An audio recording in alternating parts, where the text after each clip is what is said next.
Intanto stiamo verificando se ci sono stati altri furti di autovetture nella zona per capire se sono fuggiti con un'altra macchina, quindi rubando un'altra macchina. Al momento non risulta, però insomma, stiamo vedendo tutte le telecamere di videosorveglianza per cercare di capire abbigliamento, direzione e tutto quello che ci possa consentire di identificarli.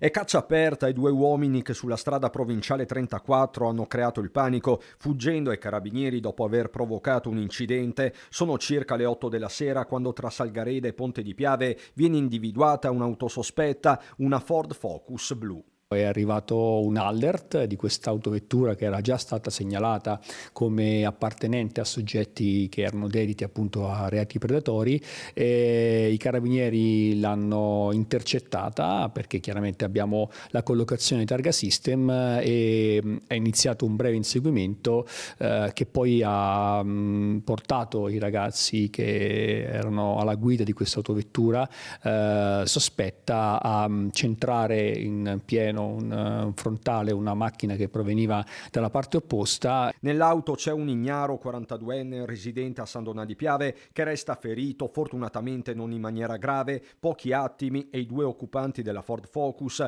escono dall'abitacolo e si danno la fuga a piedi nella vicina area golenale, avvolta dall'oscurità. Sull'asfalto rimangono i resti di un impatto che poteva avere conseguenze ben peggiori. La Ford viene posta sotto sequestro. Aveva delle targhe clonate e poi all'interno dell'autovettura noi abbiamo trovato anche le targhe originali che ci riportano a un soggetto pregiudicato sul quale stiamo facendo gli approfondimenti. A bordo vengono anche trovati degli arnesi da scasso e una rice trasmittente portatile spenta. Scatta la perlustrazione della zona con un primo esito negativo, ma si va avanti senza lasciare nulla di intentato.